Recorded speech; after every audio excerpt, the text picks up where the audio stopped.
Chapter 7. Zhang Yi got to work in the warehouse.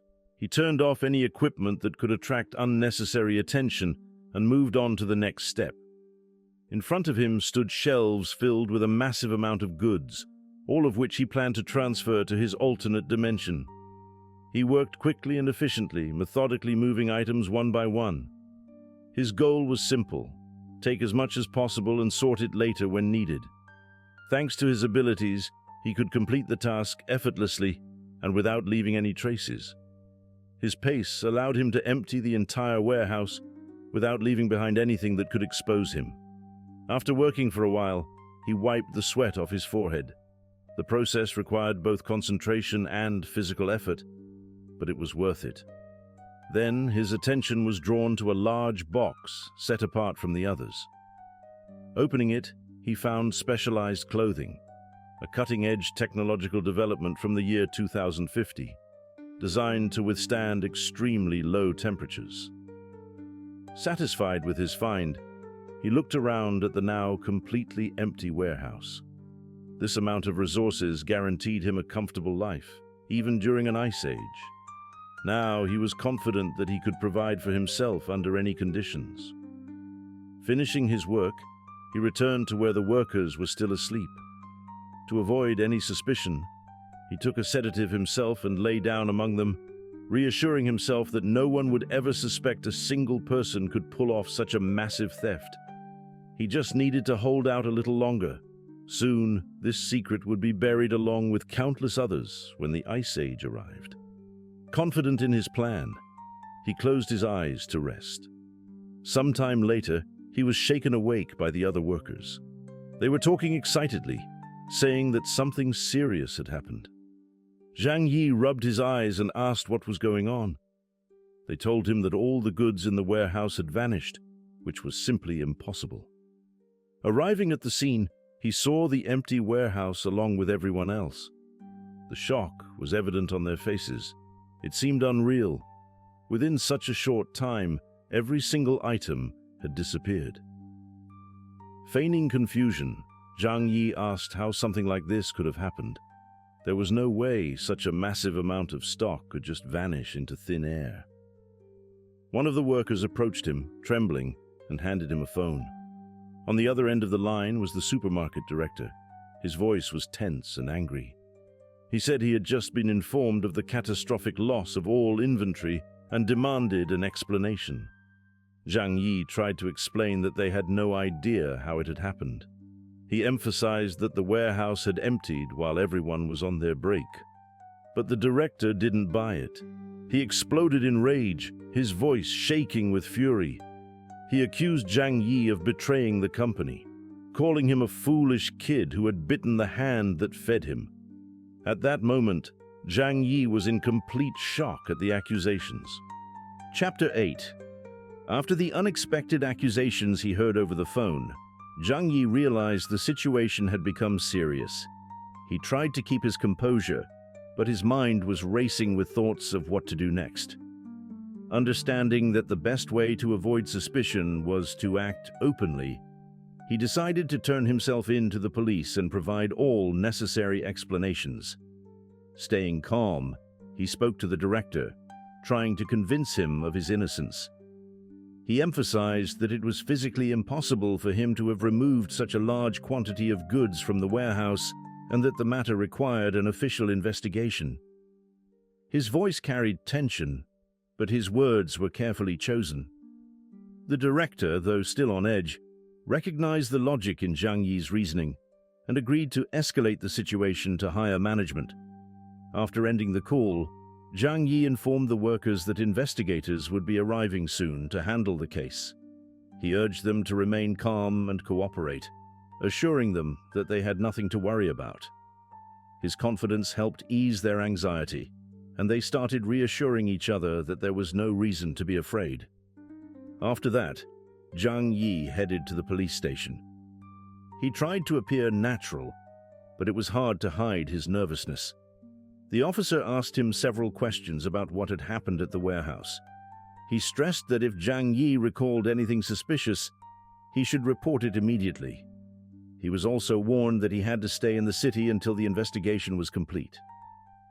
Smiling, Zhang Yi agreed. He had no reason to leave anyway. Stepping out of the station, he found himself on the street, where a large screen was broadcasting the news. A reporter was covering a recent emergency, a massive robbery at one of the city's warehouses. According to the journalist, the disappearance of all the warehouse's inventory in just 2 hours seemed impossible. The incident was causing a major public stir. Zhang Yi took out his phone and checked the time. The screen displayed the date, December 10th, 2050, 9:34 p.m. Only 2 days remained. Snow began to fall. Pedestrians, pulling their coats tighter around themselves, complained about the unusually cold weather. Some compared this winter to the last, but everyone felt that something was off. The temperature was abnormally low and the wind had grown even sharper. People hurried home, trying to escape the cold. Watching the crowd, Zhang Yi realized that most of them had no idea what was coming. Just 2 days, and their lives would change forever. On December 12th at 2 a.m., a star exploded, triggering a rapid drop in Earth's temperature. The catastrophe had begun.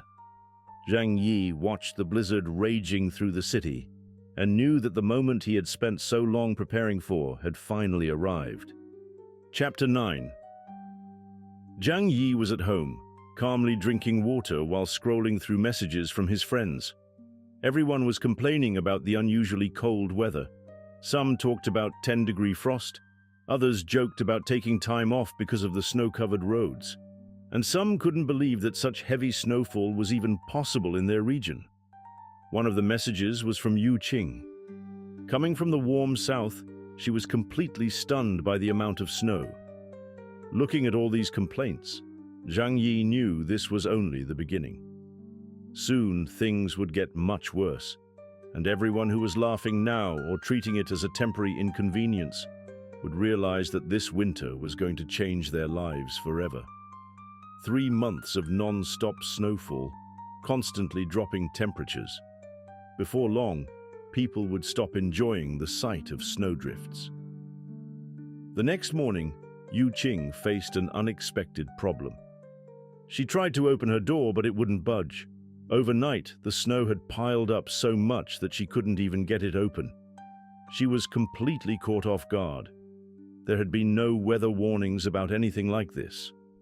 The man next to her wasn't thrilled either, as he had woken up in the middle of the night because of the freezing cold. He had cranked up the heater, desperately trying to warm up. Annoyed, Yu Qing reminded him that he was the one who had refused to buy the more expensive but much better heater. She started rummaging through her closet, searching for something warm to wear, but she barely had any winter clothes. Anxiety crept in.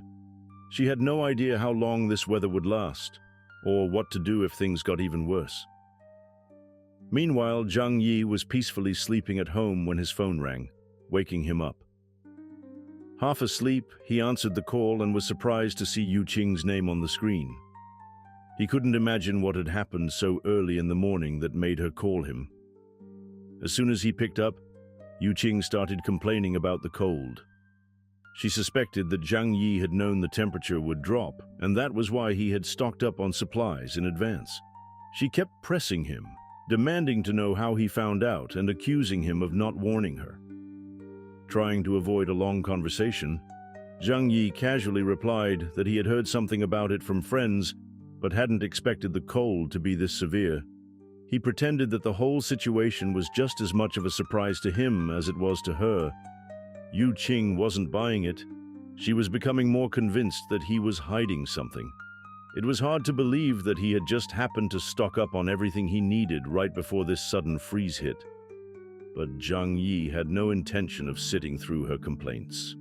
He quickly made it clear that the conversation wasn't important to him, and without offering any further explanation, ended the call.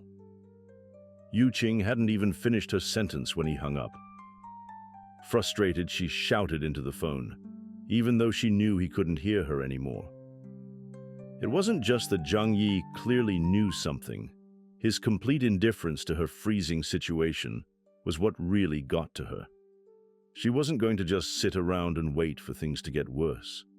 She realized she had to act fast because the weather was getting colder by the hour, and she had neither warm clothes nor enough food to last.